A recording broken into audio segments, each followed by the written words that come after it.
శ్రీ సీతారామాభ్యాం నమః. శ్రీ గురుభ్యో నమః. శ్రీమద్ వాల్మీకి రామాయణము బాలకాండము 31వ సర్గము. విశ్వామిత్రుడు, రామలక్ష్మణులు, ఇతర మహర్షులు మిథులకు బయలుదేరుట. మహావీరులైన రామలక్ష్మణులు విశ్వామిత్రుని యజ్ఞకార్యమును నిర్విఘ్నంగా సఫలమనర్చి ఎంతో సంతోషించారు. అట్లు సంతుష్టాంతరంగులై వారు రాత్రి హాయిగా అక్కడే విశ్రాంతి తీసుకున్నారు. తెల్లవారిన తరువాత వారు ఉదయకాల స్నాన సంధ్యావందనాది క్రియలను ఆచరించారు. తరువాత ఇరువురును ఋషులతో కూడి ఉన్న విశ్వామిత్రుని ఎదుట నిలిచారు. అగ్నిదేవుని వలె వెలుగొందుచున్న ఆ మునివరునకు వారు అభివాదం చేశారు. మృదు మధురంగా భాషించునట్టి ఆ రామలక్ష్మణులు మహామునితో హృదయంగా ఇలా చెప్పారు. ఓ మునీశ్వర, మేము మీ సేవకులము, ఎదుట నిలిచి ఉన్నాము. ఇంకను ఏం చేయవలనో ఆజ్ఞాపించండి, మీ ఆనతిని తలదాలుస్తాము. ఆ చిన్నారుల పలుకులను విని విశ్వామిత్రాది మహర్షులు ఇలా అన్నారు. ఓ నరోత్తమ, మిథిలా నగర ప్రభువైన జనక మహారాజు ఒక యజ్ఞమును సంకల్పించాడు. అతడు పరమ ధార్మికుడు. మనందరము ఆ యజ్ఞమును చూడ్డానికై వెళదాము. ఓ నరశ్రేష్ఠ, నీవు కూడా తమ్మునితో కూడి మాతో రమ్ము. అచ్చట అద్భుతమైన ఒక మహాధనస్సు ఉంది. దానిని నీవును చూడవచ్చును. ఆ ధనువు సాటిలేని శక్తి కలది, శత్రు భయంకరమైనది, మిగుల తేజో విరాజమానమైనది. ఓ నరశ్రేష్ఠ, దానిని ఒక యజ్ఞసభలో దేవతలు మిథిలాధిపతి అయిన దేవరాతునకు ఇచ్చారు. ఈ శివధనస్సును గంధర్వులు, అసురులు, రాక్షసులు, అంతేకాదు దేవతలు సైతము ఎక్కుబెట్టలేరు. ఇంకా మానవుల విషయము చెప్పవలసిందే ఉంది. ఆ ధనస్సు యొక్క శక్తిని తెలుసుకొనగోరి మహాబలశాలురైన రాజులను, రాజకుమారులను దానిని ఎక్కుపెట్టడానికి ప్రయత్నించి విఫలురయ్యారు. కాకుస్థ వంశమున అవతరించిన ఓ మహానుభావ, మిథిలాధిపతియు మహాత్ముడును అయిన జనకుని యొక్క శాపమును అచ్చట నీవు చూడగలవు.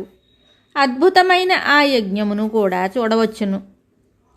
మిథిలాధిపతి అయిన దేవరాతుడు పూర్వము యజ్ఞము చేసినప్పుడు అతడు యజ్ఞఫలమును కోరగా అప్పుడు దేవతలు బలమైన ముష్టిబంధము గల సునాభమైన ఈ శివధనస్సును ఆయనకు అనుగ్రహించారు.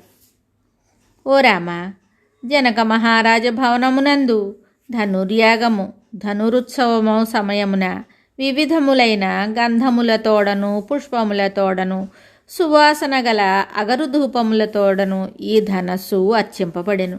విశ్వామిత్ర మహర్షి ఈ విధంగా చెప్పి మునులతోనూ రామలక్ష్మణులతోనూ కూడి మిథిలా నగరానికి బయలుదేరుతూ వనదేవతలను ఉద్దేశించి ఇలా అన్నాడు.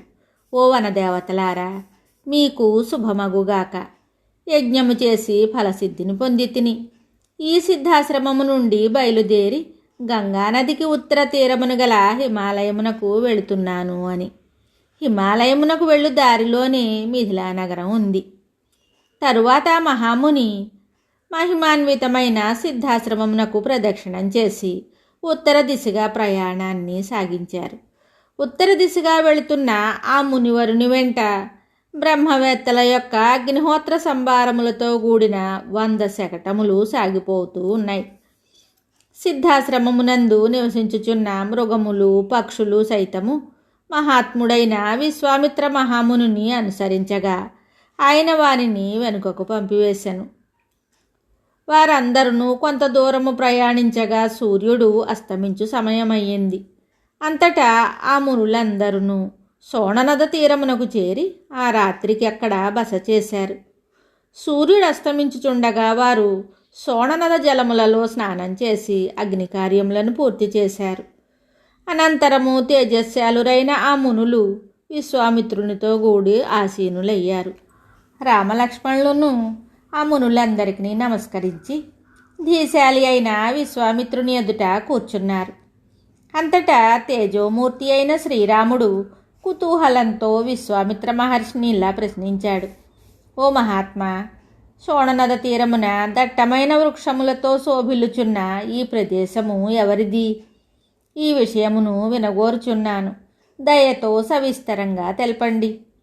వ్రతనిష్ట గలవాడును మహాతపస్వియు అయిన విశ్వామిత్రుడు శ్రీరాముని ప్రశ్నకు సమాధానంగా ఆ ప్రదేశము యొక్క వృత్తాంతమును మునులందరూ వినుచుండగా ఇలా చెప్పసాగాడు. వాల్మీకి మహర్షి విరచితమై ఆది కావ్యమైన శ్రీమద్ రామాయణమునందలి బాలకాండమునందు 31వ సర్గము సంపూర్ణం. శుభం.